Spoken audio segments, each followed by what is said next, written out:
Hello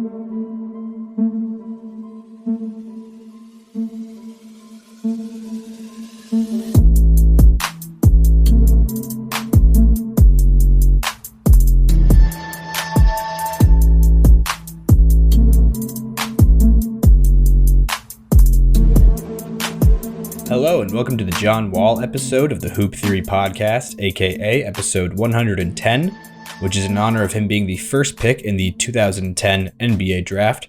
Recording this one on the evening of Monday, March 17th, aka St. Paddy's Day, in the year of our Lord 2025. My name is Logan Wertman, and as usual, I'm joined by my Manx co-host, Jacob Roth. Jacob, how does it feel to be on the John Wall episode? Troop 41. Arguably some of the worst contracts in NBA history. That's crazy that it's plural, but I think that that wasn't just one. That was multiple. Weirdly, also Bradley Beal, that duo that looked like they're going to be a problem in the East for a while.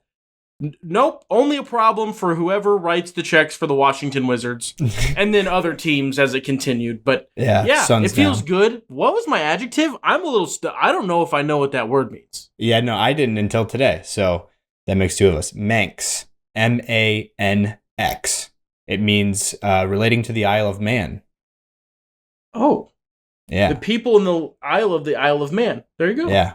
So, and it kind of works for today because today's St. Paddy's Day and Manx is a Gaelic culture. Yeah. So it's somewhat linked. But yeah, I thought that was interesting. Also, I accidentally wore green today. I didn't even mean to do this. Mine is not very accident. Oh, Mine's very St. Patrick's Day-y.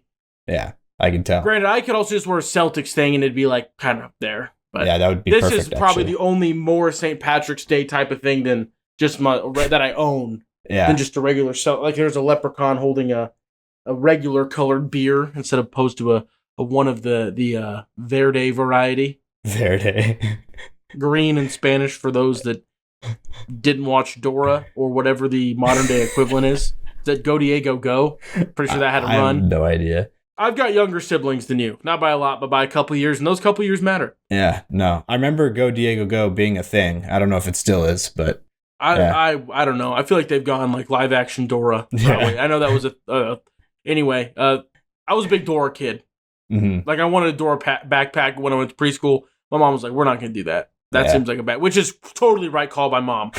First kid, first she doesn't know what's going on. Totally the right call. Yeah. Totally. No props totally to her. Supported that move. Yeah. Yeah, for being a defensive of me. But anyway, speaking of defensive. Basketball has defense. That's one of the best transitions I've ever came up with. Yes, that is one half of the game, you could say. Yeah, so before we get into basketball, though, I guess, thank you guys for listening. Please be sure to hit us up on Patreon or buy me a coffee if you'd like to support us. That's patreon.com/hoop theory and buymeacoffee.com/hoop theory. All of our links can also be found in the description of both the show and the episode, wherever you're watching or listening to this. We would also greatly appreciate it if you would rate the show, leave a like or a comment. Of course, be sure to subscribe and follow the feed. And lastly, we'd also love it if you send something into our mailbag for us to read and react to, basketball related or otherwise. You can send those over to hooptheory.mailbag@gmail.com. And without further ado, let's get into today's topics, which will be a little bit of a repeat for Jacob and I because we did already record episode 110. It was one of the few that it's happened through the history of Hoop Theory that get just thrown away into the archives, never to be heard by anybody because of technical difficulties. Yeah. Honestly, I feel like we do a better job, though, because we've both kind of word vomited, mostly me, have word vomited out our thoughts and then get like a more refined, thought out opinion on the topics. But I don't have the time to do that every episode. But yeah, I think it does make for a better, more direct ep that probably is less editing on your part, if I had to guess. Mm-hmm. Yeah, no, I think honestly that is a pattern that I've noticed with the few that we have had. It's like 3 or 4 we've stumbled upon of technical issues. But yeah, it's going to be a very fun one today. And it's crazy to believe we're like running down the end of the season. Yeah, it's crazy. It's like right there. Yeah, no, I agree. It's wild how far we are into this and how, I think Selection Sunday was yesterday. So all the conference tournaments are done for college and we are set for, I haven't even looked at the bracket yet. I did see though that, because this is a Nebraska based podcast, Nebraska's not in it, obviously, because we had a terrible stretch. They choked it at the end. Yeah, Yep. at the very end. But then bad time to be bad. Omaha and Creighton are both in the field of 68. Omaha won the Summit, and they've looked very good. They started like 2-7. Okay. Same as SDSU. My family we were discussing, we were like, what conference are they in? Everybody thought it was the Missouri Valley. And I was like, they beat Wichita State? That's kind of crazy. But it's the Summit League. So they're not in the same conference as Wichita State then? No, they are not. They're in the same conference as like South Dakota State and oh man. It's a lot of weird ones. I think St. Thomas is who they beat. Okay. Not the Virgin Island, but a school named St. Thomas. Not the Virgin Island. Yeah. But yeah, they won the Summit, so shout out to them. They'd be filthy if they still had Frankie Fiddler, and he didn't go to Michigan State. That'd be revolting, disgusting. The guy that was at Omaha last year, for folks that don't know, he's like a pretty solid, like Nas Reed but he doesn't do the Nas Reed, but he like does that like bench start weird little thingy. He does that for Michigan State. But probably a little bit more bench than Nas Reed. Anyway, doesn't matter. Frankie Fiddler, no longer UNO Maverick. So them and then Creighton got a atrocious draw. Like, so bad. Who are they playing? They're playing, I believe it is Louisville, and Louisville being an 8 seed is criminal. Yeah. Absolutely criminal. Didn't they just win the ACC, Louisville? Did they beat Duke in that game? I don't know. They didn't have, if Duke, they beat Duke, Flag was not 100%. Duke is filthy. Like this is Flag wasn't there at all. Yeah. Yeah, but this is one of the first years I've ever felt like Duke is actually as good as their name says they are. Yeah, like you know what I mean? Like how like Duke is always like, oh, it's Duke. They're just gonna be. I feel like this is the first year where I like look at Duke. I'm like, no, they are actually. They're that. Like the haterism in me cannot. They're good. They are very good. Yeah. And it's not just Cooper Flag. It's a lot more than just that. Yeah. But yeah, no, brackets are out. Nebraska's taking place in the Crown tournament, which is a new thing, which is a new made for TV. Essentially, Fox doesn't get because it's Turner and ESPN get March Madness games. The Crown is now Fox being like, you know what? We're gonna take the conferences that we're the TV partner of, and we're gonna make a 16-team tournament. Okay. And it's fine. I think the schools will make a lot of money. So because you get that teams choose that over NIT. Yeah, I believe. I don't know, but knowing where Nebraska was, they would have had an NIT bid and are in the Crown tournament. Okay. But I also don't know if it's like some weird contractual thing and a bunch of money in the background, and because it's like 2 Pac-12, 2 Big 10, 2 Big 12, and then the rest of them are random. I don't. Look it up. It's called the Crown. Nebraska's taking on Arizona State on March 31st in the first round because Nebraska's one of the 1-4 seeds, so kind of a big deal. One of the 4-1 seeds, you mean? For one of the 4-1 seeds, yeah. Oh, okay. I don't know how I said that, but 1-4 seeds. I was very that's confused. Whatever. But yeah, Gotcha. it's cool. It's March. It's awesome. Yeah. And I think that the committee needs to be aggressively reevaluated more than any other year ever. For bracketology, just in general, like the whole. Like why we have dudes that, I don't mean this derogatorily, have college basketball autism. They watch exclusively college basketball and they love it from Duke to Pepperdine. They love it. And they watch every team at least like once or twice a year, like no matter what. And they don't have any kind of input on like who gets in and who doesn't. But the athletic director of the University of North Carolina, Chapel Hill, gets to say if the University of North Carolina, Chapel Hill is in the tournament or not. He does? That is, yeah. He said he recused himself from those debates, but magically, like, UNC made it in as one of the last 4 in. They're terrible. Like, that's crazy. But West Virginia, who arguably could have been like a 10, like, didn't even need to be the last, didn't get in. Like, it's preposterous. I've never said this. I'm convinced Nebraska, if they played as good as they are talent-wise, could beat North Carolina, like, comfortably. That's never been a thing, ever. That's not totally true. Maybe, like, early 2000s. No, it'd be late 90s. Late 90s with, like, I'm going to go down a Nebraska ball rabbit hole that almost no one cares about, so I'm going to stop. Shout out to Danny Nee. But, also, Vince Carter would have been there probably late 90s, but. That's true. UNC. I still think we could have got it done. Yeah. I have faith. Those Danny Nee teams were nasty. We were a 4 seed and lost. Yeah, no, I remember. Or, I mean, I don't remember it, but I do know that. Know the story, because there's only one Power 4. Never mind. Let's get to basketball. Speaking of championships, playoffs around the corner, and awards are given out soon. Did you know that, Logan? Mm-hmm. I did. I don't know if you've heard of this guy before, but apparently there's this kind of quiet, doesn't like the media center that plays for the Nuggets that is in MVP contention with a guy that is having an absolutely insane guard season. Like one of the best, and I hate to say ever, because like everyone sensationalizes everything. Obviously, we're talking about Jokic and SGA for someone that's like, what's this basketball thing? And for some reason chose here to start. It's crazy. Like, obviously, I'm going to say we almost have both sides covered, because I've been like a big OKC guy for like of a while. Like, they've been like my pet team out in the West. And obviously, this is a pretty predominant Nuggets representation from you, and the 2 Jokic jerseys hanging in the background if you're watching on the video side in Logan's background. But Logan, as we're sitting here, we're coming down the stretch. It's a 2-horse race. Even though Giannis is having a great season on his own, which his team crazy. just sucks. And like, it's crazy. Like, what is he? Is Jokic? What is he averaging? Is he up to 30 points? It's like just shy of 30. Close. It's like a triple-double. He's averaging a triple-double with almost 30 points. Yeah. For a while, he was over the 30 mark for the first like half of the season, which was insane, because if you would have told me even a year ago, like if you just asked me what's the highest points per game Jokic will ever average on a season, I would have been hesitant to guess that he would average any more than like 27, 28, which was like his previous best. I think it was like 27.4, I think was his best season so far in his career. And that was like 2021, I think. 2022 was 27.1. Oh, 27.1. Okay. Yeah. But and so that still feels felt like Jokic maxing out, honestly, is what it felt points like. Points-wise. Yeah. As a scorer, yeah. But then this year for a while, he was comfortably over 30. For several weeks in a row, he was number 1 in points in the league.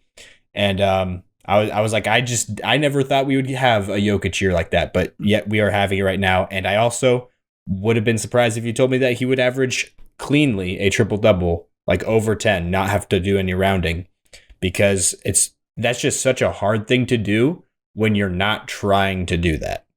Yeah. You know what I mean? Like, you have to really try to do that, it feels like, to accomplish those types of things. But as we saw, Jokic just casually get a 30-20-20 a couple weeks ago in a game that is not at all what he was attempting to do. He was just trying to win this game that went to overtime with the Phoenix Suns.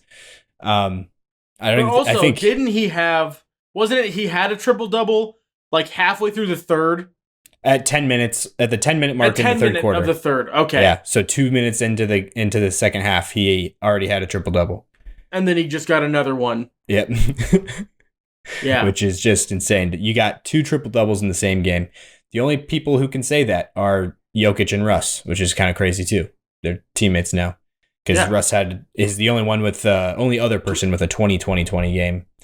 Jokic the first with a 30-20-20. So yeah, it's a weird timeline we're living in with having those guys as teammates now. But to answer your question, yeah, it's just a crazy Jokic season, putting up just historic numbers night in, night out. It feels like we just have to keep like raising the bar for him every single season, and he continues to leap over it. And then SGA, like you said, having one of the best guard seasons of all time. And I think that honestly, it's not like over sensationalizing too much, to be honest. Like, if you really quibble about it, like we is he in the top 10, all-time guard seasons? Who knows? But like, still being in that just range is rarefied air. We don't see that happen very often. And like, this might be a hot take, but I don't even think it's that crazy. This might be better than any individual season Kobe Bryant ever had. This SGA season. Well, no, I mean, SGA is 33.5 and 6.2 for his stat line. But like, I think the important part is insanely efficient doing so. It's not just like, oh, he's doing that on a James Harden million shots a game. Like that, we kind of, granted, we were wrong, and I feel like I've given James Harden an apology flower. Like, you are actually being a way better team basketball player than I thought. But, like, kind of what you expect, like a guy just doing it, but he's making sure everybody else eats. He's playing defense, almost 2 steals a game. Weirdly, looking at, because I put Jokic and SGA stats side by side, more blocks than Jokic a game. Just a little fun fact there. I mean, not that Jokic is exactly this block dominant center, but it's still crazy. Yeah, I think SGA is one of the better blocking guards in the league. What's it at per game? Is it close to 1? It's 1 even, and then Jokic is at 0.7 per game for blocks. But like, he's like, just because of the physical tools he has, and I think you're also seeing, and the thing that never gets talked about because of all of his physical abilities, I feel like SGA's like defensive IQ is really high.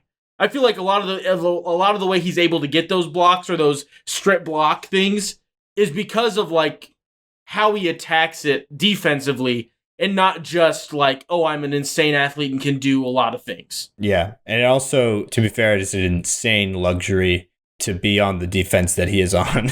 Where he's the worst defender. Yeah. I'm kind of joking, but no, he is kind of not. Like, it's not even arguable. I don't think that he is clearly the worst defender, but he's not even close to a bad defender. Because their 2 is, yeah, totally. There's no Giddy hole anymore. And he's not even that bad, but I would say probably worse than Alexander. Yeah. I would feel that would make it arguable, but now that that's like the Caruso / Dort / whatever they're doing with that spot. All of them are defensive specialists. Yeah. Yeah. Yeah, geez Louise.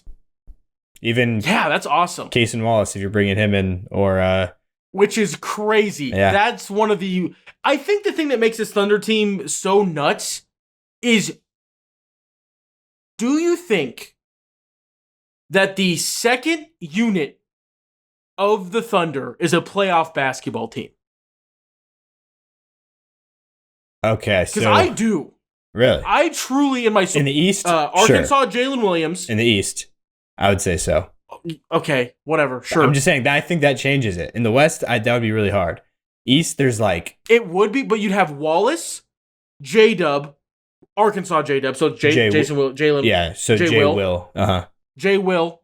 Then you've got Hartenstein, Isaiah Joe. Does Hartenstein count as a backup? He starts most of the time, doesn't he? Don't they usually start Chet and Hartenstein, or is that only when they play the Nuggets? I don't know, because they haven't had Caruso healthy. I don't really know. It's like a weird... Yeah. I guess I could look up that how makes many... Sense. I guess against the Nuggets, though, just no matter what, health-wise, they would do that. But like I just see them against the Nuggets frequently, so that's why I think of Isaiah Hartenstein as a starter. Okay, but then even then, if you like... Sure, I'll give you Hartenstein for the sake of the exercise. But then you've got like Caruso or Dort, whichever one. Like it's crazy. That's nuts. It is nuts. Yeah, honestly, that would compete with the Hawks and the Heat. I think, to be honest, comfortably.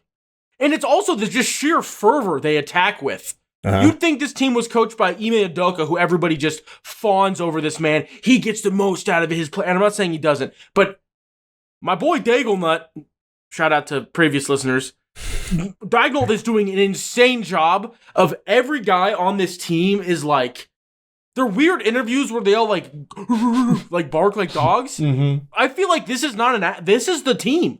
They're all just like in. They're like locked in.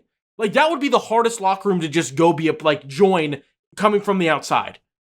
Yeah. Because like how many of those are homegrown OKC guys? Shea's not, but I kind of count Shea. Yeah, he feels like he is. Yeah. Because he got there so long. Like, also shout out Paul George, who's out for the season now officially, is why SGA is there. Yeah. And then there's another major player is somewhere because of Paul George. Like a pick turned into somebody or something. Anyway, doesn't matter. Oladipo. Sabonis. Also. Yeah, that's great. This team is so fun, and it makes me mad because like, what do? There's nothing you can do. The only thing is, I think, and I can't remember which podcast this was, if it was Bill Simmons or somebody, said like, can you match the energy? Essentially, like in the regular season, they're attacking every game with playoff energy. In a 7-game series, could you then match that intensity? Like, you wouldn't be able to get punched back for one night because they've got to win 3 more. You know what I mean? And especially because they'll be at home. you're expected to lose that home, that you're going to need to win one in OKC, but like if they punch you in the nose game one and you can like get yourself settled in, start matching their intensity. Not that this is the easiest thing to say as opposed to do, but I'm curious how it'll translate to the playoffs, which we'll get to see here in a couple of months, but it's pretty exciting. Mm-hmm. Yeah, no, for sure. But yeah, so that's why I think that SGA, it feels like the media has kind of not necessarily handed it to him already, but if it does feel a lot like a lot of the media members are just like, no matter what happens, they're like, it's going to Shea. But it also does feel like most of the just general community, like on Twitter and in like Reddits and all that kind of stuff, it feels like there's a lot more Jokic narrative being pushed in those spaces. And then SGA like legitimate hate because of the foul baiting thing that makes me mad when I watch, but it makes me mad, but that's whatever. No, because I just feel like he's just Chris Paul but bigger, and so like when he does the Chris Paul like flail thing, he just like can make it look more natural because of his gifts. I don't know. He's just smoother with it, and then it just is That's how I feel. No, but he's good. He's very good. I'm not trying to take away from this man at all because he's insanely good at basketball and is deservedly to be in this conversation. But then you look at the guy that we talk about all the time that I feel like somehow is not in the media, but people are getting tired of voting for him. Yeah. Like he's not like pushed everywhere, but like the man's stat line is 29.1, so 29 points, 12.8 rebounds, and 10.3 assists. Mm-hmm. Yep. Like, and then almost 1.8 steals, because Jokic just does that cerebral thing. Like, kind of wild. Yeah, no, for real. I just don't see how, and you get the wins in there too. Like, I mean, obviously Nuggets past few games have not looked awesome. Just a little bit of a slump, I think. But still, our record on the season is 43-25 at this snapshot of the season. And that is, 63% win percentage. So that's what pace for 0.63 times 82 is 51 and a half games. Like that's the thing that makes it kind of nuts is the Thunder have 56 already. Yeah, no, for sure. But to me, I feel like the winning conversation usually, to me at least, it's always been like it's a minimum. Like there's a bar you have to get to in terms of wins. It's a floor to entry as opposed to a like decider. Mm-hmm. Yeah. That the Thunder are eviscerating everybody, but have you seen their lineup? Like, or just their roster in general? Like they're the deepest team in the league, and they've got by far the best defensive personnel you could imagine in this NBA. Honestly, with Shea as like just a pure bucket getter, like the best to do what he's doing right now. Like that comparison I made before with Kobe, like he's the best at doing that thing since Kobe. Yeah, where it's like, it's so crazy because he just doesn't do the same thing over and over again. Like I said the thing about the foul baiting, and people online will complain about the foul baiting thing, but he has like other things he does that are like hard to stop. And he can kind of shoot threes now. Yeah, just to sprinkle that little nugget in. That was like the one limiting factor on his offensive ceiling. He's broke that. Fun fact. Yeah. I don't know what the ceiling is now because it's absurd. Yeah. I've never seen, like, no one can do anything. Teams that are built like they're supposed to be able to stop them, he gets people in foul trouble. Him and Giannis are on an island of, like, average fouls committed against them per game. Yeah. Like, SG is fouling out a player on average every game. He's just over 6 fouls per game. Giannis is the only other person that's doing that. And Giannis is like, that's the only way you can stop him. But SGA doesn't have the thing where it takes him 45 minutes to shoot a free throw, and most of them go in. So it's like this, and he gets to the free throw line like 10 times a game. It is, I feel like we recorded this first time and I was way meaner to SGA, but then like I started, because as I usually do, I reflect after we record, I'm like, I was way too mean. I was like getting way too mad about because I just had watched a game where I'm like, dude, this gets me so mad. But it just feels, it's like and I think I weirdly used this analogy to describe Jokic winning his triple-double, but this kind of feels the same with SGA offensively. It feels like a really good high school basketball player and can just kind of do whatever he wants at the end of a game. And he's like, oh, I'm going to get to the foul line and I'm going to close this game out for my team. And like the coach is just like, do it, man. Yeah, that totally works. But like the player doesn't love to score. So he'll like kick it around sometimes if that's the best thing to do. It's just crazy. It's like he has the Kobe memes of like he never passed. I feel like SGA doesn't have that to the same extent at all. Like everybody kind of eats. It's crazy. Yeah. No, not to the point where it's detrimental like Jokic, where he's like, I don't want this ball, get it out of my hands. Yeah, no, for sure. The balance is a lot more even. I think with Shea, he is always looking to score first, I would say. Like he's a score first guard. But then as soon as the defense collapses or shows him, another option, like he's very willing and very ready to take that other option to like, find the open man. When Kobe a lot of times would actually even at times he would make it a point to not like very aggressively not take that option, or like make it pretty blatant that he was like, I'm not trusting my teammates right now because they're bad. If people remember the Kobe era after Shaq left and the Lakers were pretty terrible, that the Kobe 81 point game came in that era, that run before Powell, essentially that window between Shaq before Powell. That is the Kobe we're talking about. That kind of like Kobe was branded with for the rest of his forever career. Like that's just what people remember. That was like a window. He always had that kind of I'm gonna do this thing, but it was only really bad when his team needed it to win games, kind of. Yeah. And then when he started getting criticized, like he started getting slammed for being like that. He had like several game stretch in a row where he didn't like shoot at all. He just kept passing it. And he's like, see what these guys can do. Like, see how bad my teammates are.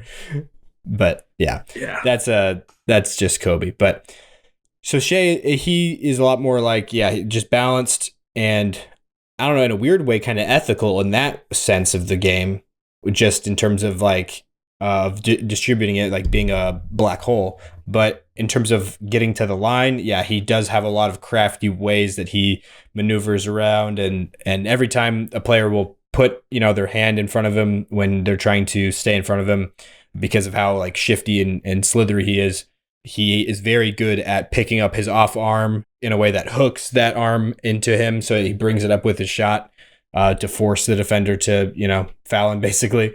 As someone that claims Jason Tatum is their GOAT, I have no problem with those fouls. Those are totally legitimate, totally deserved. There is nothing wrong with hooking and ripping your arm up. That's fair. I think that's like the vast majority of SGAs. But then he also has the booty ball ones where and those are the ones that make me so mad. Yeah. Mm-hmm. And I think it's just because I also think I would not care if the NBA did not say, we are going to combat this issue, and then do nothing. And then the two quickest rising stars over the past 2 seasons are like SGA and Jalen Brunson, the two guys that just do it a lot. Anyway, that is all. I need to stop cutting you off, but yeah. No, that's fair. That's fair. But so SGA, I do feel like the foul baiting thing is a little bit just highlighted because of how often he's put in those situations where it's like the defender is doing something illegal, so it should be a foul, but also the way that SGA highlighted it or like brought it to attention is like a flaily, not really trying to score type of action. And he's like trying to bring attention to the whistle or whatever. So I understand. It's a little bit unethical. There's debate you can have about, that type of thing. But at the end of the day, though, in terms of the value he provides to his team, that is, getting the job done for sure. He's being very efficient playing the ball or playing the game that way. Like we said, averaging 33, 5, and 6 at the moment. And the Thunder have a record of 56 and 12, which is just insane. So, like, in a weird way, I do feel like I wouldn't be mad if SGA wins it this year just because of how good of a season he's having. Yeah. But at the same time, like with Michael Malone, what he said, I don't know if you saw his quote, but saying that if you just like player A, player B. yeah, you didn't know who the two players were. You just looked at their numbers. And you didn't know that one of them already had 3 MVPs. Like, it's obviously Nikola Jokic. I do kind of agree with that, to be honest. No, but also, yeah. I do think that's super fair. Mm-hmm. It feels like it's going to be another Embiid MVP type of thing, but like, yeah, SGA I feel like is like more deserving. Like, it's honestly criminal that either of these one of these seasons will not receive an MVP award, and that just feels not fair. Like, life's not fair, but that feels truly. Honestly, I'm willing to loop in Giannis' season. It's just like kind of shadowed by the 2 insane seasons we're seeing. The fact that these seasons are not going to have an MVP trophy after the stat line for that player in Basketball Reference is such a bummer. Like, obviously, Charles Barkley doesn't have a ring, but like, it just is. Mm-hmm. It's like, these are so good seasons that have like historical gravity to them, and they will just be like, could have been a different year. And that's just brutal. That's just crazy. Yeah. And when you talk about that from the historical context, I just do really feel like it should be Jokic when I think about it that way also, where it's like, how can you look at this stat line in the future and be like, he didn't win MVP? You know? But then with like SGAs, isn't that like kind of close too? Like, I think that's, but that, I feel like it's not still comparable to, yeah. I feel like there's not a season that you can bring out that hasn't won MVP that you can compare Jokic's season to this year. I feel like there might be a few for SGAs. Like, there might be a couple that are comparable. If Jokic turns it on and down the stretch and gets to 30 points a game, it's undeniable. Then it's heresy. Then it's like you punched your ticket like a month and a half ago and you stopped watching the NBA. Like, this is insane. Granted, a whole point to make up at this point in the season is a lot, but he just had that 40 piece because nothing was going right for them against the Wizards. They're 0-2 against the Wizards? Yep. Yep. This season got swept by the Wizards. That's put a banner in the rafters of I almost said Chesapeake, but that's OKC. What's the Wizards arena? Yeah. It was Capital One. Capital One. Just put it up in the rafters. Yeah. Alex Sarr looked like an absolute animal. He looked it was like 31 points. He looked so good. And we don't need to dwell on that. He looked but like that was the number 1 pick. That was crazy. Yeah. That was the only time he's looked like that. Like, not all year, but he looked very good. For sure. It is definitely a 2-horse race at this point. Flowers to Giannis for having also a great season and just not being there because you're not melting the minds of what basketball should be. You're not being that insane. And that's what it takes to win an MVP this year, unfortunately. Yeah. And going back to the Embiid thing, how, Embiid had won a couple years ago instead of Jokic. I feel like comparing this season for SGA to that, like, I feel like SGA is more deserving of winning MVP this year than Embiid was that year. Yeah. Because if you look at like the stats, it was like Embiid scores more than Jokic, and that was like really the only argument he had over Jokic. Like, in terms of team success, the records were like literally the same, and the West was harder. Yeah. So it just felt like, why should this go to Embiid? There's not really a tiebreaker here that's making Embiid pull ahead. It's just kind of a narrative thing. Media narrative and voter fatigue. That was like the only maybes. Because he was Jokic, that would have been his 3rd in a row and made the chain of 4, but it was broken by this Embiid year that.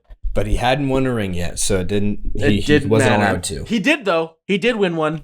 So now he could. Now, if he can decide to get 3 MVP trophies in a row, they'll allow it. He just has to put himself in that position again. Yeah, which not have insane other likable. Like, honestly, I feel like he's gonna keep getting nipped by this media thing. Like, potential faces of the league. Like, let's say Ant goes nuclear next year. Jokic isn't gonna win. They're gonna give it to Ant for sure. Like, down Wemby will probably get one. Oh yeah. Like, not that will not be deserving. I'm just saying that, like, Jokic might get nipped for not being even close to, like, I want to be a face of the NBA. Like, I saw a graphic for the Nuggets. I can't remember what the game was. It was legitimately Jamal Murray's picture. Instead of it being Jokic, it was legit. Really? It was just a little one. It was just a little, like, there was a picture of Jamal Murray representing the Nuggets. Or maybe it was Jamal Murray and then there was more. I just saw Jamal Murray and my brain was like, what am I looking at? That's like when the Patriots were so bad 2 years ago, they just put Bill Belichick instead of a player. They just didn't know what to do. So they just were like, Chargers, Patriots, or Monday night or Thursday night football, whatever garbage game, primetime game it was. And it was just Bill Belichick. That's funny. They didn't have a player to put. Wow. Yeah. It was just, it was a sad time. And the Nuggets are in the opposite of that. But the NBA isn't a sad time because I'm still mad about that time when the Nuggets played the Cavs and the Celtics played the Thunder in like the same weekend. And none of them were nationally televised. I'm still upset about that. Still just very irritated. And makes an even more compelling argument that they should move the NBA season potentially further back. But that needs to be a different episode because we get to dissect the poo-poo town of the East. Is that what we're ready to move to? Yeah, we're going to do the East today, which, is honestly, it's under talked about how bad the East is this year. Yeah, and you know what else is bad? If you've made it this far into the video and not hit subscribe if you're watching on YouTube, that's terrible. If you're enjoying what you're doing, you've made it by the time Logan edits 37 minutes, 38 minutes in. And the intro, 39 minutes in. You're 39 minutes into this video and you haven't hit like, subscribe, anything. You should do that. Also, while you're at it, hit the notification bell and check on down in the description for Patreon, Buy Me a Coffee, and all the other things. Thank you. Yeah. Appreciate it.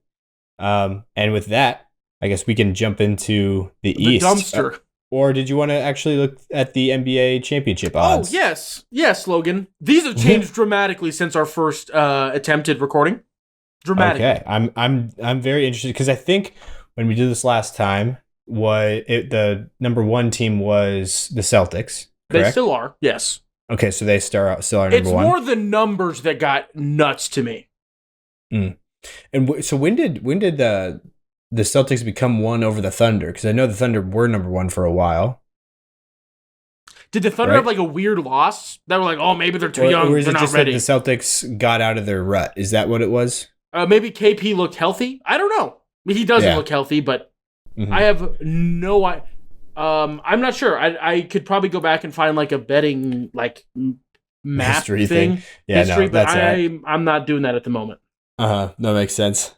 So the second team, I would guess the Thunder is the second. But this is essentially a toss up now. It's 185 plus for the Celtics, 190 plus for the Thunder. So essentially that's just a coin flip. I mean, a little bit different, giving the Celtics the you've done it before nod. But I feel like the fact that they did it last year, that should probably be flipped. Because doing it again has not been done since the Warriors with Super Team KD, Steph, Draymond, Clay before they all got old and hurt. There's been no repeat since. It's been a constant changing crown. And then also the way the Thunder are playing, they're just like hungry. They're like, we're doing this now. Our window is now. And let's cook. And it's awesome to watch unless you super don't like the Thunder. Like if you're like a Seattle Supersonics fan still, and you like hate that they got taken out of Seattle, you're probably just stewing. You're like, that could have been our team. We could be putting another green and gold rafter in the banner in the rafters. I'm livid. But cool thing, I think we've talked about this. Thunder did say they would give the history back to Seattle and start in 2008, which is cool. Cool thing to do. Or 2009, whatever year it'd be. 8. Yeah, it's 8. Isn't 8? Yeah. So those are the top two. At 3, this one, like the top 3, if you get the order wrong, I'm like, okay, come on. Let's be real here. Who do you think 3 is? The Cleveland Cavaliers. Yeah. 525. So it's a bit of a drop, but then there's a big drop to 4. So 185 is the Celtics. 185, 190, and then 525. And then 5? Wow, that is a big drop. It does feel a bit strong. Yeah. Because if you cannot acknowledge that the Cavaliers are good now, you are just looking at names and being like, that doesn't feel right. Like, you haven't watched. You'd be like, they're bad since LeBron left. Like, that's... like, I don't get that. Because I was a non-believer. I was like, they're going to stop shooting so well. Evan Mobley's going to find Earth again. Nope. Man has gone past the moon to the sun. I think maybe the most deserving Cavalier of a All-NBA spot. I know that Donovan Mitchell will get it no matter what, but I feel like Evan Mobley is so good. If they get 3, I'm going to scream. I'm going to scream if they get 3. I'm going to scream so loud. I don't know if you've heard the crazy stat of Donovan Mitchell apparently is leading the league in scoring if you just took away the fourth quarter from everybody around the league. Like if you only looked at players in the first 3 quarters of I think games. that's legitimately just factually incorrect. I believe SGA is that because I've seen this exact same stat, but it's SGA. Oh, really? Yes. So Maybe Donovan this Mitchell has might just be changed. second then? This might be a couple of weeks off. Old, yeah, it could, yeah. So it This could is have something that I shifted. feel like I heard a couple weeks ago, yeah. But also my information was a little bit old. So I don't know. Maybe that's changed. But the 2 teams that are blowing teams out and have insane point differentials, their best scorers, very good through 3 quarters. And also, even, think about what we're talking about right now. That person either being SGA or Donovan Mitchell is insane that they would be close in contention for that title when one of them is averaging 33 points a game and the other one is averaging 23 points a game. Yeah, that is kind of crazy. Actually, I think the graphic I saw is SGA through 3 quarters might be the second leading scorer in the NBA. So he would be right behind Mitchell? No. If you take SGA through 3 quarters and then gotcha. SGA himself, the only person that SGA through 3 quarters is behind is SGA overall. Like with the 4th point. Oh.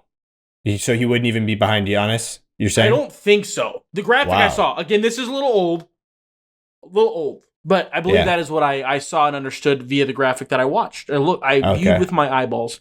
Moving past the Cavaliers, that is nuts, though, to think that they're even in the same conversation with a 10-point per game differential. Yeah, it's just when you think about Donovan Mitchell, you're thinking like, oh, he's having one of his worst seasons. But then when you look at how many minutes he's played, it's he's not playing. That's why. Yeah, because they destroy everybody. That's like with like high school records in like the record books. If a team is too good, like their best player never breaks records, except for maybe career ones. It's because that football record, he rushed for 1,400 yards in a 10-game high school football season. He only played about 3. He averaged like 3 quarters a game. Like that makes it a little bit harder to break records when you don't have as much time on the field. Moving on, speaking of time on the court and on the field, the team that's next has looked a lot better on their time on the court as of recent. What riser, and this after the post-trade deadline riser, do you think sits in 4th? At 4? It gets very close for the next 3. The odds are within plus 100 of each other. I'm thinking it's either the Lakers or the Warriors. It's the Golden State Warriors. Wow. Which they look filthy. And then the Lakers, 4th. I think they were 3rd. I think 4th, sorry. I think the Lakers got moved because LeBron and Luka are both out for injured. Some amount of time. Yeah. Wow. So then at 5th, it's only 100 difference. So that's plus 1,400. 5th and 6th are tied at plus 15. Oh, so the Lakers are tied with somebody? Yeah. 5th and 6th? The Knicks would be my guess. This is where it gets a little wild. No. Okay, so it's not the Knicks. Maybe the Timberwolves, because they've been really good lately? Nope. Is it an East team? Too hard. No, it's a West team. Oh, the Nuggets. Yeah, the Nuggets. It's the Nuggets. I honestly forgot about them. Yeah, I assumed when he went to the T-Wolves, I was like... Yeah. But it is the Nuggets at plus 15. Then there is a plus 1,500 gap, meaning the Lakers are twice as likely in their mind to win it over the next team, which feels crazy to me. Which is the Knicks, I would guess? It is the Knicks. That feels... unless they're like trying to like big brain, like the Knicks are going to have a tough first round matchup in the playoffs. They're going to get like the Pacers or the Pistons, which is, we'll talk about later. Awesome. They're at plus 3,000. Then it kind of just keeps like the teams are pretty much the teams you'd expect. And then the odds get just crazy as you keep going. But the next team is the Bucks at plus 5,000. Okay. Grizzlies at plus 6,000. Wow. So the Grizzlies are over the T-Wolves and I guess who else would be right under there? It's like after this team, the plus 750 underneath the Grizzlies, it goes to plus 10,000. So like essentially they'll make the playoffs, but we're not like, we don't want to do that. Yeah. Just out of curiosity, what are the Sixers at? I think they are at the odds that are no longer able to make the playoffs. It is plus, is that 1 million? Plus 100,000. I had to count my zeros. For winning the championship? Yeah, but essentially that is Bulls, Nets, Sixers, Blazers, Wizards, Raptors, Hornets. Teams that I think are now ineligible for playoff contention. What do you mean? They can get in the play-in, though. And if you get in the play-in, you can get in the playoffs, right? Oh, you're right. So yeah, they just have them on an island. I think all of them. So technically, the Pelicans and the Jazz have been just straight up eliminated. And they're not even on this list now that I'm looking because they can't be. Yeah. Silly me. I don't think now that I'm looking at those standings, though, I do think the Sixers probably won't make it in the play-in. Well, it's not impossible mathematically, but it'd be tough. I guess we can kind of just dive into the East. We're going to go bottom up. Yeah, they're 5 games behind the Bulls right now at the 10th spot, the Sixers. So in the dumpster is the Wizards, who swept the Nuggets this year. People want to build from the bottom and go up and like start talking about the East power rankings. I have the Wizards at dead last because I think they are the worst. Yeah, I do have them in the bottom. I kind of did this in tiers. I have them and the Hornets as the two teams in this bottom tier. Alex Sarr looked good. Wizards have random moments. Have fun getting like Naz Reid next year or somebody that like deserves money that their team can't pay them. Who's another? Wallace will get money. Either the J Will's up or J Dub and J Will, are they up? One of those guys might be a Wizard. Yeah. Or maybe they got one more year before they have to do that. Because they're the same draft class, aren't they? Yes. Yeah, they were in the same draft class. So, like, that's what the Wizards, I think, are going to be. I was just like the guy that the Jeremy Grants of this generation that are like, they're too good for the contract they're on. They want to get money, which I cannot blame, but they are going into a situation they know they will not be winning. Yeah, to be clear, the Jeremy Grant of like when he was on the Nuggets. Yes, the Nuggets before he went to the modern Jeremy Grant on the Blazers is not too good for his contract. It might be the inverse there. It very much is so. But what got him that contract was like, this guy's insane. And then he looked pretty good on the Pistons, and then he went to the Blazers, and things fell apart. Who do you have in your next tier of teams? Yes, after the Wizards and Hornets, who the Hornets have shut down. Is LaMelo out for the season? Is that a thing? I actually turned off my Hornets notifications because I don't care anymore. I was sick of seeing, because all of the Hornets notifications I got were like not basketball things. It was like, look how cool LaMelo's outfit was walking into the stadium. That must suck to be the most exciting thing to talk about for your team. Yeah. At least like the Sixers would be like, we could have been so good. If Lady Luck and injury Jesus wouldn't have done us so dirty, we would have been so good. There is no hope in Charlotte. Yeah. It's just a pit of despair and LaMelo Ball wearing a Band-Aid because he has a tattoo on his neck. Like it's just devastation. Yeah, no, and apparently he is definitely not out for the rest of the season. He's not even injured at the moment. I don't know. Shout out to healthy LaMelo. I'm just remembering every other season of his career so far and misremembering that as this season. But yeah, he's healthy at the moment, actually. Same with his teammate Mark Williams, who somehow failed his physical going to the Lakers, but never stopped playing that entire time. He never missed a game. This is my theory. I feel like the Lakers saw the social media like, what are you doing? Like, we get in a vacuum, this is a good idea, but this is a big question mark. And they're like, we don't think that he's healthy enough. Our team doctors are not going to sign off on this lingering chronic back injury. I think it's his back that he has. Well, was it? I heard multiple things. There's something with his foot and there's something with his back. I don't know which one failed, but yeah. But anyway, the team doctors were like, we're not going to do this anymore. And then it made me immediately think, you know what the Mavericks could have done? You know another player that has a chronic injury that nobody really knows what's wrong? The doctors. Kawhi? There could have been a team doctor that laid on the sword and gotten fired and just failed AD's physical. Like, I'm not letting you do this to Dallas. Honestly. I refuse, Nico Harrison. He could have put his job on the line for the city of Dallas, Texas. And he chose not to. It's the doctor's fault. It has nothing to do with Nico Harrison. It's exclusively the doctor's fault. The doctor isn't the one who decides to rescind the trade. He just decides if the physical has failed or not. And then the GM can decide whether or not to, like... Oh, what if that comes out later? That the doctor's like, AD's no, don't do this. Don't do this. And then Nico was like, he's my guy. Yeah. Slap the green button.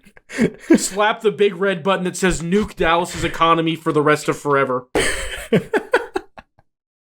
I think it was House, I believe, legendary rant by House on the Bill Simmons podcast and worst contract. Yep. Worst contract in the league.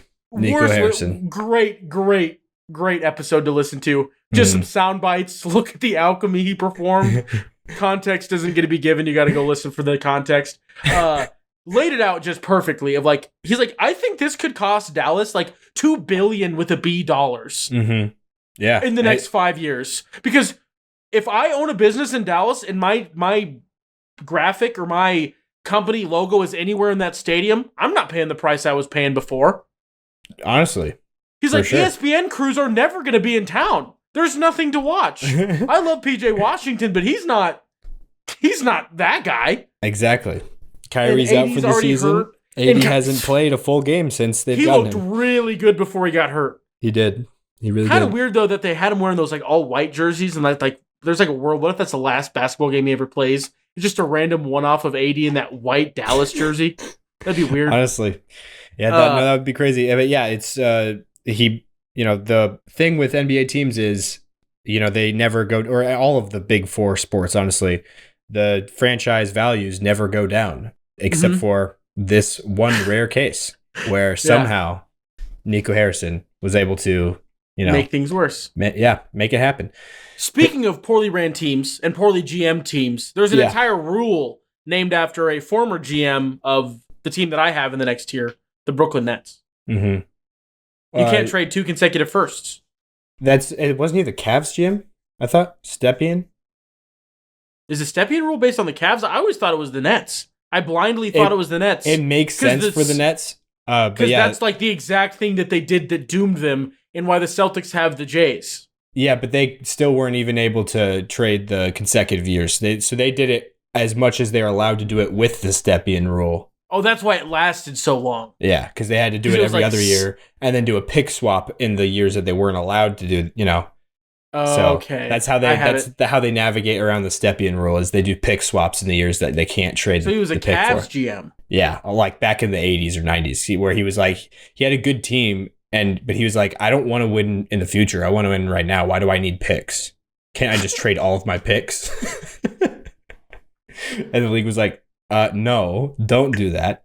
The city's not going to have any fans in 10 years. Like, that's hilarious. Yeah.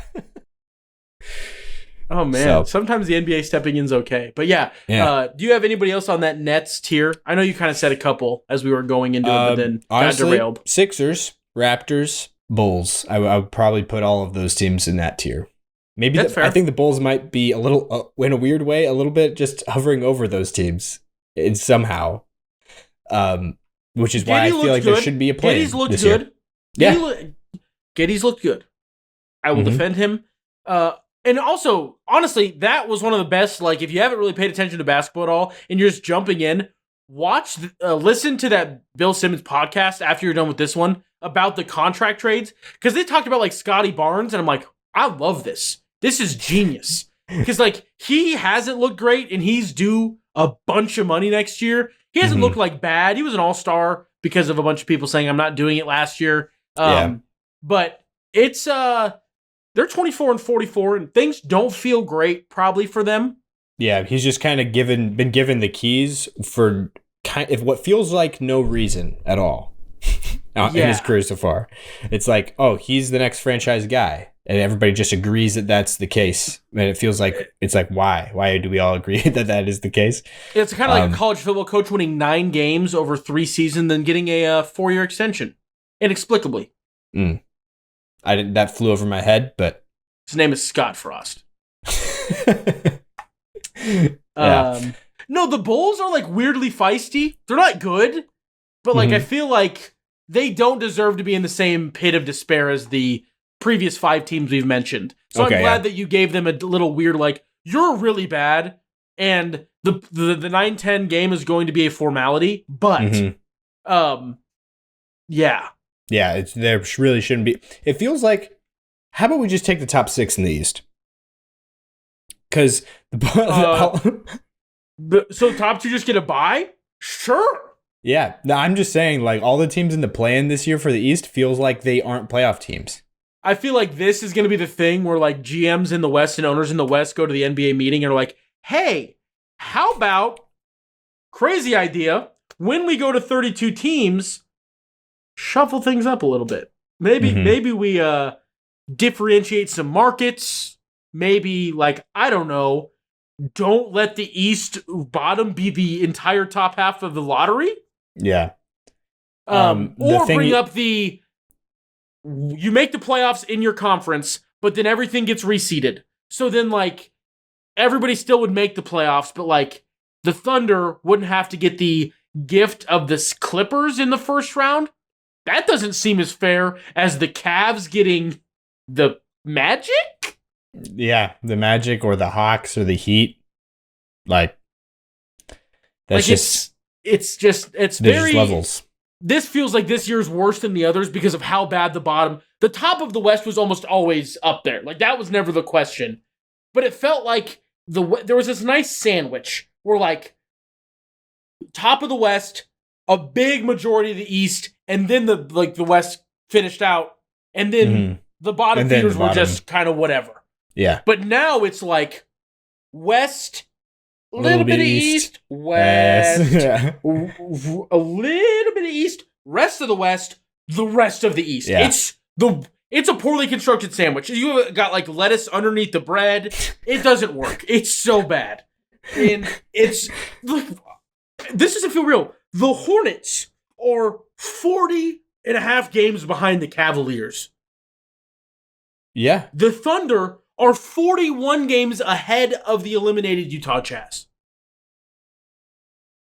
Yeah. That's half the possible games they play.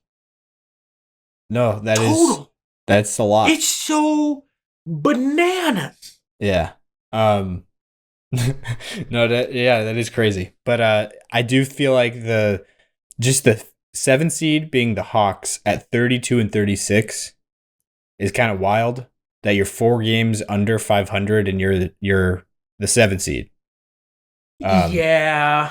East Hawks have not been lucky injury wise defending the Hawks. No, exactly. That's what I'm saying. That it's just the fault of the East. And what you were saying about having when they it's like the Grizzlies making the playoffs last year.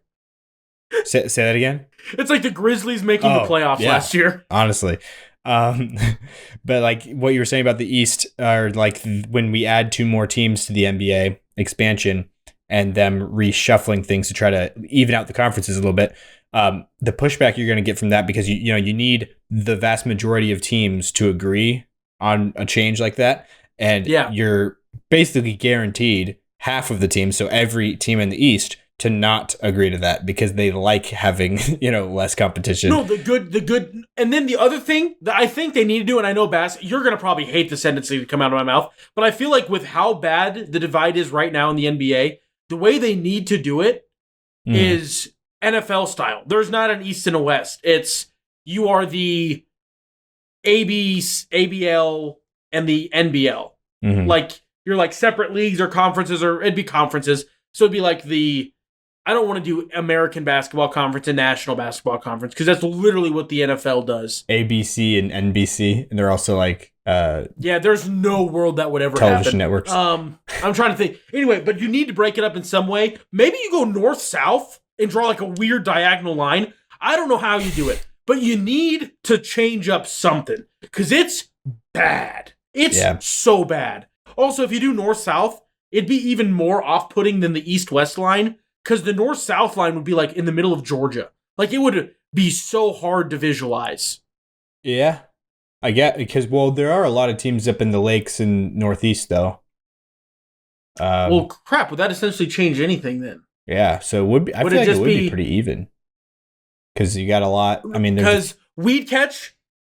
I say we because my Celtics would be in the north. Mm-hmm. We might honestly get the Nuggets. Yeah. Probably. Blazers, the Kings, Seattle, and the T-Wolves, and Seattle when they're in expansion. All and the Lakes teams. Charlotte, Orlando, Miami, Atlanta probably, and then you get into weird where that exact line is. But that feels like you're trading a couple bads for a couple goods, and weirdly enough, because of how disjointed things are, you still can keep you keep a big core of the Northwest division now. Yeah. Like, it could kind of work a little bit. But then I feel you'd like have to split those into 4 groups of 4. North-South. Yeah. I feel like it might be even more imbalanced, to be honest. Like, the North seems like it'd be really good. Weirdly. But the South would have the 2 LAs. It'd have Texas. It'd have probably OKC. My brain had OKC staying South, which is kind of important to this. Memphis, Golden State. I guess I said California. The Suns. Would Golden State? Because I feel like in this amount, I don't think you'd be able to draw a straight. I guess you could draw a straight line. That's true. Like, you might have to fudge it a little bit for the balance. That could be a whole nother episode too. We've got 2 of those just locked and loaded topic wise. But the bottom of the East is really effing bad. Mm-hmm. Like, no, for sure. Years of rebuilding, a decade of rebuilding to fix some of these teams. Yeah, the Bulls I'm not convinced that the Wizards will see a winning season before it's 2030 plus. Wizards? No matter what they do. Like, you could have every player that grew up in the DC Metro be like, I want to be a Wizard for cheap. And they still couldn't do it. They'd be like, Katie's like, I'm coming home. Yeah. And then Melo comes out of retirement. I'm trying to think of other people, but like, it would just be bad. But that's the bottom feeders. They suck. I'm convinced the Miami Heat are good for one half so they don't look like they're tanking, and then slowly tell Bam to look like he's never played basketball and he's 14 years old. Like, they just tell him to be not Bam Adebayo that, like, looked really good before Jimmy Butler was arguing for his money. You know what I mean? Like, Bam looked pretty good, and then he looked really bad. Mm-hmm. I mean, yeah, the first part of his career, we thought that Bam was going to be, like, the next franchise player for this team. But think about it.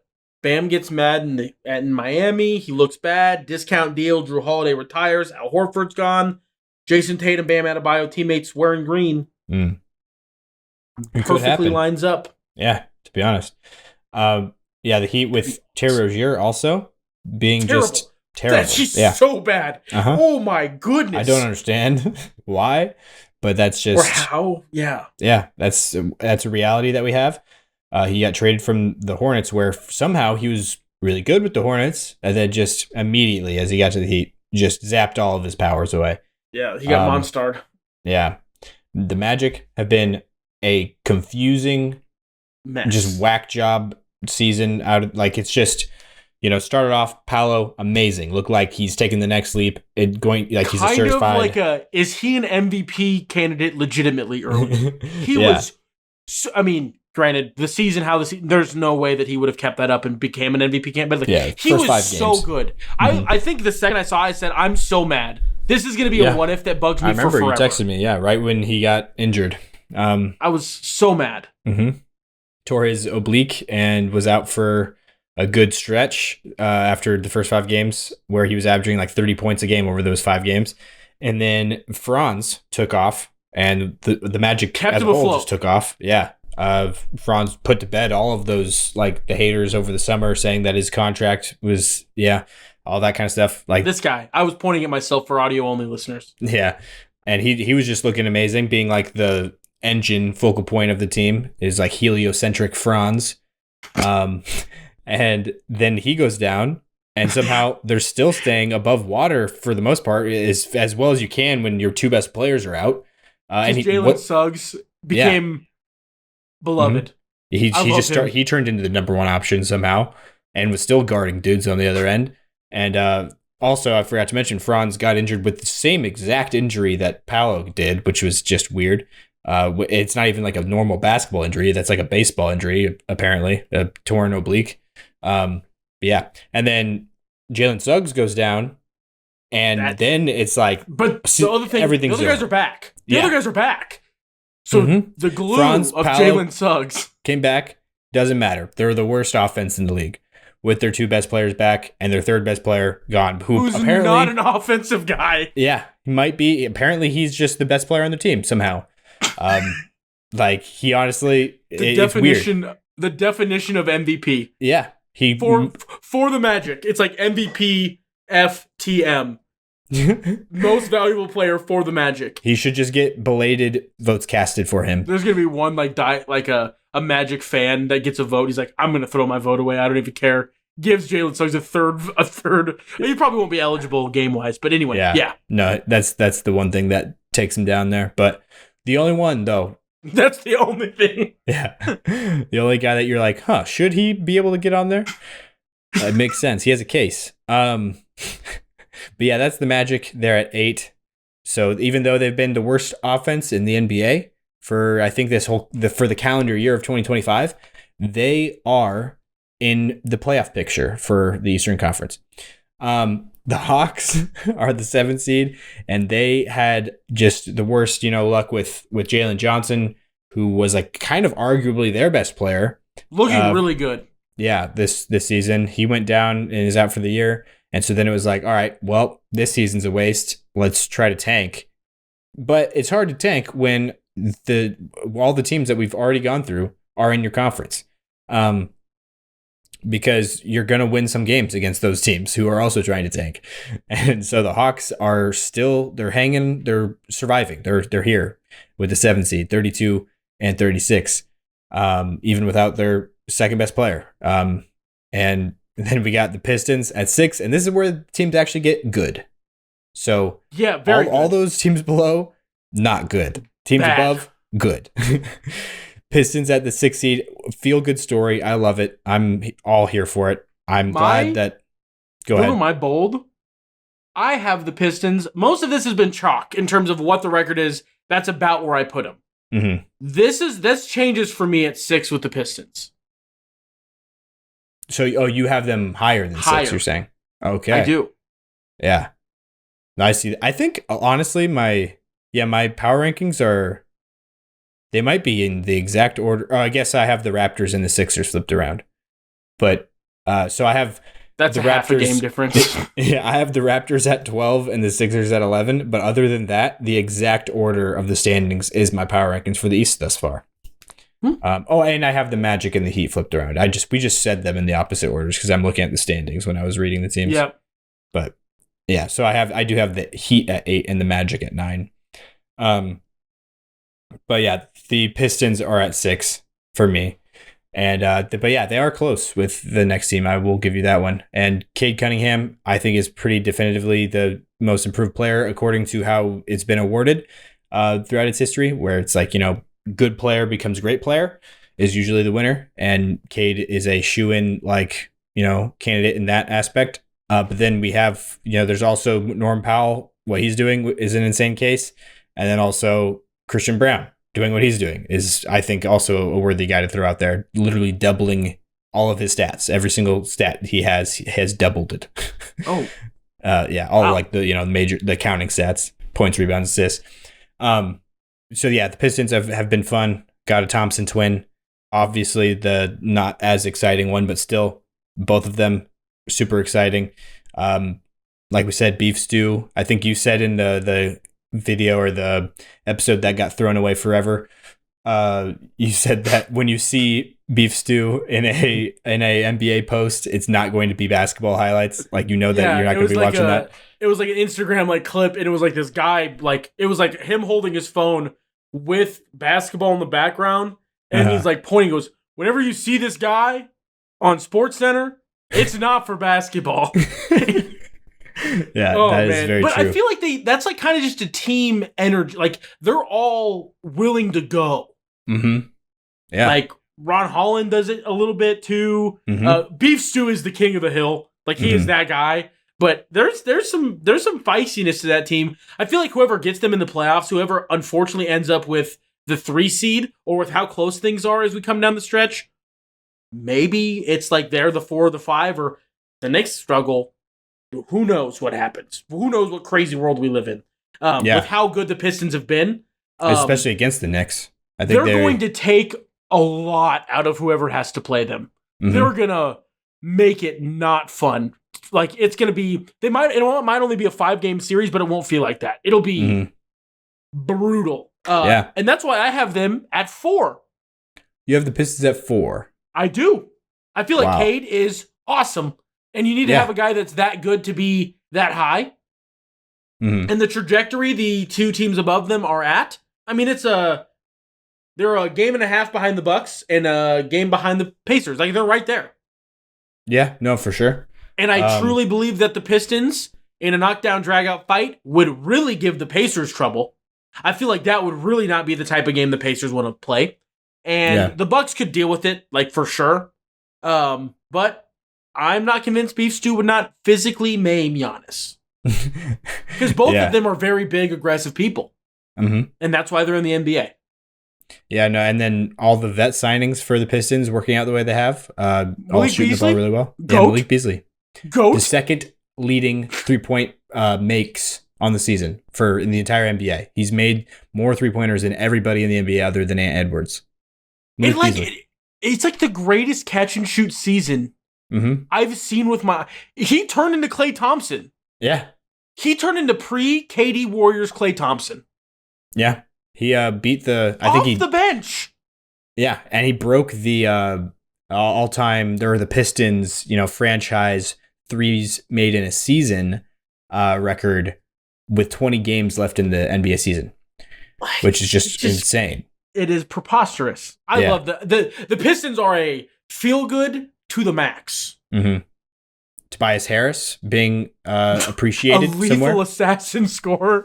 Yeah. As he should be appreciated as. Tim Hardaway Jr. Which I dogged on. Mm-hmm. I dogged on hard.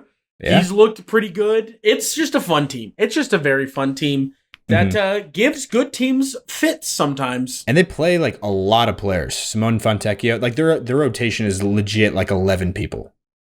Like it's kind of crazy.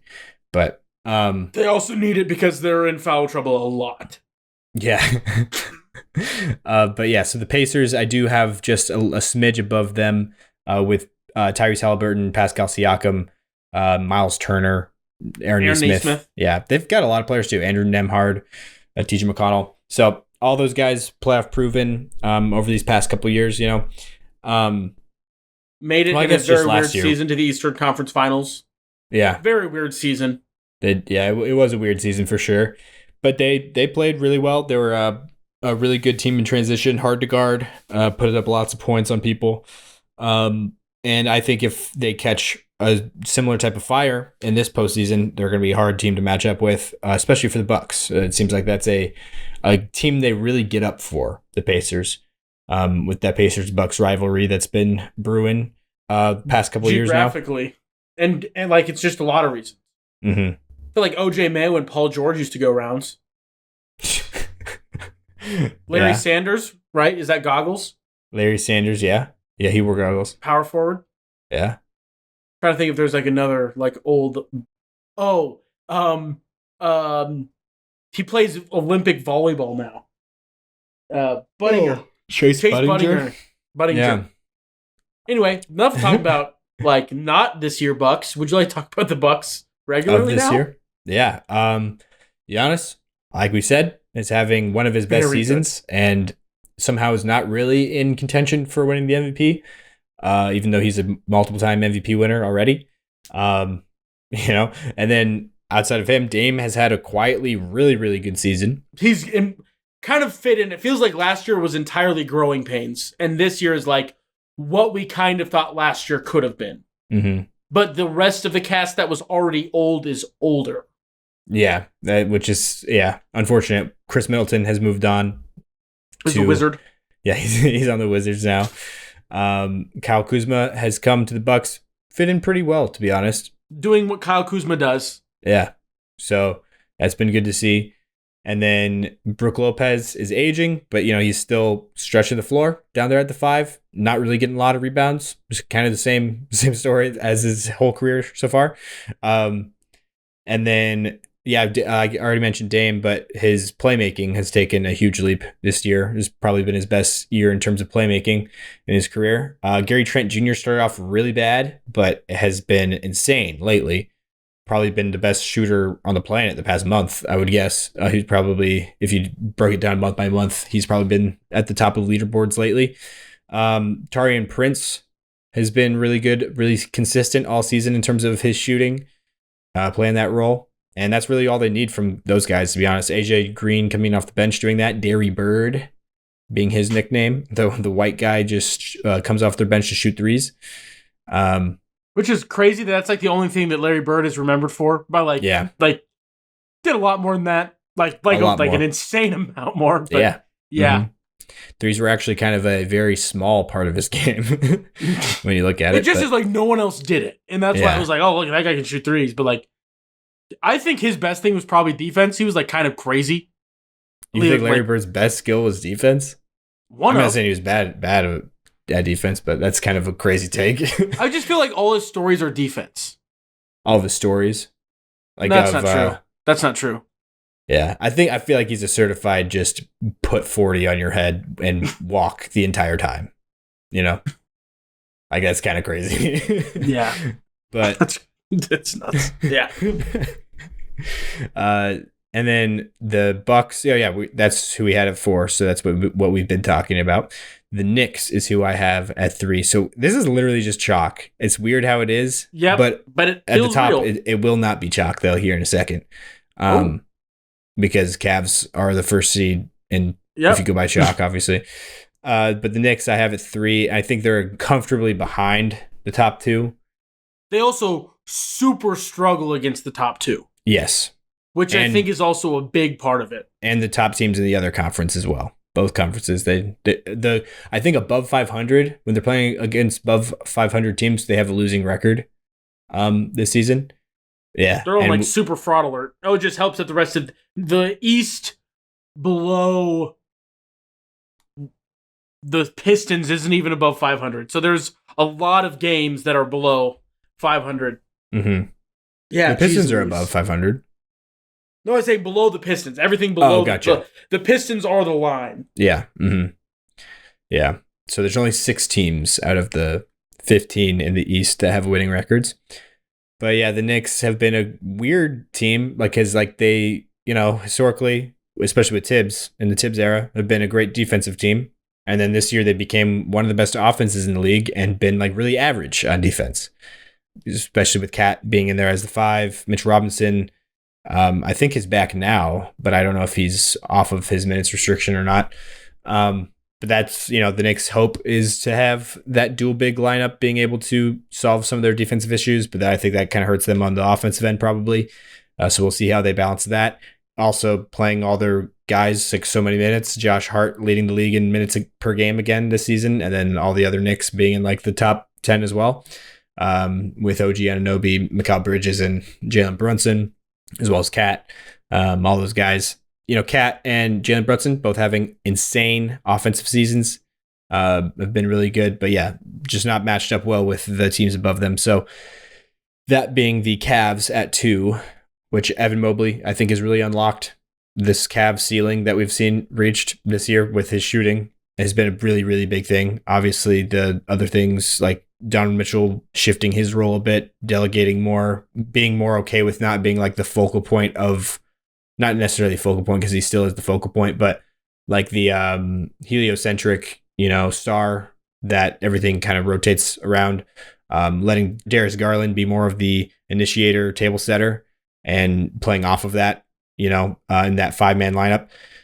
I think has helped a lot, because that was their main issue. Even going into the season, a lot of the dialogue we had on this show about them was they have their best units are all of their bench units, the different lineups they go to with splitting up their 2 bigs and their 2 guards. When they have all their 5 guys starting together, that is literally one of the worst lineups they roll out in terms of how they get outscored and everything. Yeah. That has been what's changed this season, because of how I think really mainly Donovan Mitchell and Evan Mobley have adapted and molded their games to fit alongside, their co-stars that they have a lot of overlap with. With Evan Mobley and Jared Allen both being non-spacers. Evan Mobley is a spacer now. And then Darius Garland and Donovan Mitchell, both guys who need the ball in their hands. Donovan Mitchell doesn't need the ball in his hands this season. So those have been, I think, the 2 biggest key differences. And then they made a move at the deadline and went and got DeAndre Hunter to fill out, that starting 5 as a worthy, 3-man to put in there. Essentially consolidated a couple of decent bench guys to play the 3 into a starting worthwhile level starter. Yeah, starting level 3. Lost a little bit of depth, but in the playoffs, you need a top 8. You don't need a top 11. Yeah, for sure. And he was a guy who was actually at the top of the leaderboards for sixth man of the year when he was in Atlanta this year. So, anybody who's in contention for sixth man of the year is at least above average starter, I would say. Yep. And yeah, so he's filled in great there. I think he's more in theory a 3-and-D player than he is in reality with the D part. He's always kind of been pretty inconsistent on that end, but at least he has the size to match up with the big wings on the teams that they're going to have to go through, like the Celtics and the Knicks. So I think that was a big reason for that move as well. But yeah, that's why I put them at 2. And I think they're pretty close to the Celtics. It's not like they're nowhere close to them, but I do give the edge to the Celtics, seeing as they have done it before, and I think they just have the highest ceiling with all their guys fitting together. They don't need this kind of strange new feeling, change like the Cavs have gone through to sustain. They have already done it and continue to do it as a team that can drive and kick, just completely drive and kick you to the ground, more than any other team has in NBA history. Putting up at one point they were over 50 threes a game. I don't know if they're still there, but just firing those things up left and right. And it has worked out for them. Every player that they put in there in the rotation can shoot. And so you're going to have to guard everybody out there on the perimeter. Jason Tatum has been having, honestly, in a lot of years, you could argue he's in the MVP conversation, but yeah, just not this year. Yeah, he's I think. And he weirdly also feels like dinged for having a team that's good around him. Like, oh, his team's too good. That's why he does all that stuff. Yeah, it does. Honestly, you're right. I feel like he gets weirdly dinked for that, but Shea gets the opposite of dinked. Shea gets the opposite of dinked, and I feel like Jalen Brunson also has a very good cast around him, and he never catches any flack for just being the best player on the team that's just built well. Yeah. I also feel like, to a certain extent, Donovan Mitchell catches a little bit of that as well. Other than he recently, as you brought up in our Lost Scrolls recording, he has passed Michael Jordan as the leading scorer against the Celtics. Mm-hmm. But no, it's just weird. Yeah. It's just interesting to me. But yeah, it's whatever. I will take 27, just shy of 9, and just shy of 6. I feel like it's a pretty good season. Yeah, no, for sure. And he's been their point guard, really, honestly, this season also. Has been there. 63 games. Is that all the games? No, I think 67 is all of our games. Okay. He's at a couple hospital Celtics sits. He didn't play, and this is where I really noticed it. He didn't play against the Jazz, and Derek White and Sam Hauser went off. And then I saw a segment on the talking heads of ESPN and Fox were just like, does Celtics even need Jason Tatum? Does he make them better at all? And I got so mad. I called you. I was just irate. Yeah. That was against the Jazz? I think that was the Jazz game. That's crazy. There's another game where essentially it was Derek White, Sam Hauser, Peyton Pritchard just had a good games. Mm-hmm. Let me see if I look at our previous couple of games and I had a different belt. Oh no, it was against Portland because Pritchard had 43 points. And his hometown. Isn't that his hometown? Yeah. Yeah. Portland. That's true. That's crazy. Showing off. And then it was just a thing that made me mad. Anyway, whatever. It's fine. Was that what you wanted to go into about the Celtics? I know you said... A little bit. I just feel like it's just so... Also, I love Al Horford. I want this to be known. Mm-hmm. I think everybody knows. The Celtics played the Lakers, and Kristaps Porzingis was out. Mm-hmm. And the Lakers were like, we're going to attack Al Horford. And Al Horford was like, let's go. Yeah. Let's go. And some podcast said the stats, the numbers. He held up hard. They drove at him an NBA historic amount of times, switching on to him and going at him. And Al held his ground. Heck up. Yeah. The Lakers only scored 101. Yeah, I think against him too, it was something insane. Crazy low. It was 30% or something like that is what they shot against. But they went at him 25 times. It was crazy. Uh-huh. And he was like, let's go. And wow. He just makes me so happy. Yeah. Everything about the Al Horford story makes me happy. He came here. People were like, what does Al Horford do? And he got so much money, and it like made some Boston people mad because we didn't win. And then he left and got a bunch of money. Didn't look great in Philly. But I also think that's the curse of like, does any team that has a really good starting center ever have a great backup center? I feel like there's just some sort of weird like. And they try to play him alongside Embiid, which didn't work. The flow. I think the flow of things just gets messed out of whack. Anyway, looked bad. Straight up looked bad. Then goes to OKC, essentially sits here because they're like, we want to be bad. We want, I think, what turned into Chet. Yeah, and he was the starting center, but all the games that he sat out was to let friend of the show, Isaiah Roby, start instead. Yeah. Just a guy. And then comes back to Boston on a bit of a deal because he hasn't looked great, but not like an insane deal. Uh-huh. And then keeps just doing Al stuff. Yeah, and he has like no fear of anyone. Like, yeah, not at all, except for except for the ball on free throws. when he's standing in the lane, that's been his whole career, but he's still afraid of that. Yeah, I'm pretty sure that's a bit that he's doing, right? I think I've heard him explain it before. That when he flinches when the ball comes off the rim. That thing. I think my favorite one is like the one where he went like his like face. He like literally made like a scared face. Yeah. Yeah, I think he's just joking around, but it's just funny to watch that. I love Al Horford so much. Not a shocker. And then that was pretty much my Celtics corner. I just feel like we get mostly, not even we. I just feel like Jason Tatum gets like, and I would get it if he was like accused of things that former NBA players have been accused of, or like faces of the league, or players playing in the league now. The man has done almost nothing super bad. Other than like he went to Duke and that might tick people off. He plays for Boston. That made people mad. But like it's not like he has accusations. He's he has a son that's around and that irritates people. He gets called corny. People don't like him because he's corny, and I put in quotes. I don't know. What is LeBron James to you people? No, for real. Yeah, that's a very good point. LeBron James will like post a video on his Instagram Live very clearly with Spotify open with the lyrics there, and he'll be like rapping. And I'm like, dude.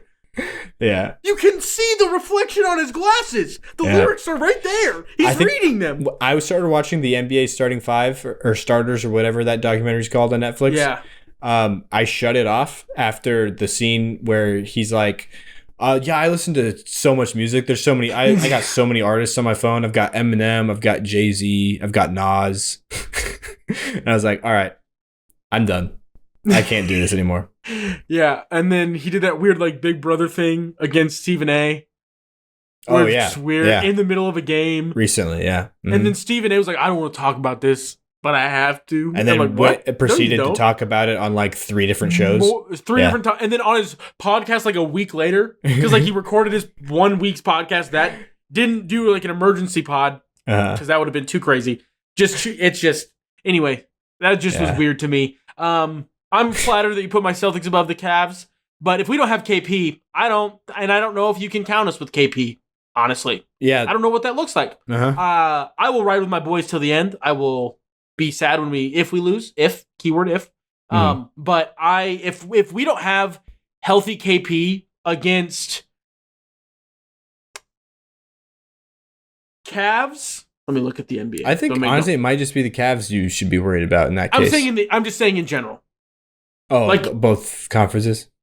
Yeah, like Cavs for sure in the East. I think that's the only one where I'm like, I don't think we can win this without at least a couple of games of KP. And I guess if the Knicks have Mitchell Robinson fully healthy and things are clicking, that might be a little bit tough, but that's the only scenario. But that's if they don't get beat to garbage, like just get the snot beat out of them by the Pistons and they're hobbling and fighting for their lives. But like, I don't think we could beat OKC without KP. I'm not sure we can with KP. I'd like to think we can because we have like guys that you definitely can, there, but you don't know if you will for sure. Don't know if I will. I'm not confident being like we're gonna win this series. Yeah. For sure.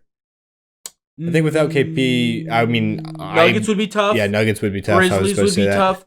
I wouldn't be scared of the Grizzlies. Well, no, because the thing that I'm terrified about with the Grizzlies is they just switch Ja onto Al as much as Ja's fast. Yeah. He's so fast. Mm-hmm. And like we don't have, I guess Jason Tatum then kind of turns into what Robert Williams used to do as like but that's Roamer, not the same.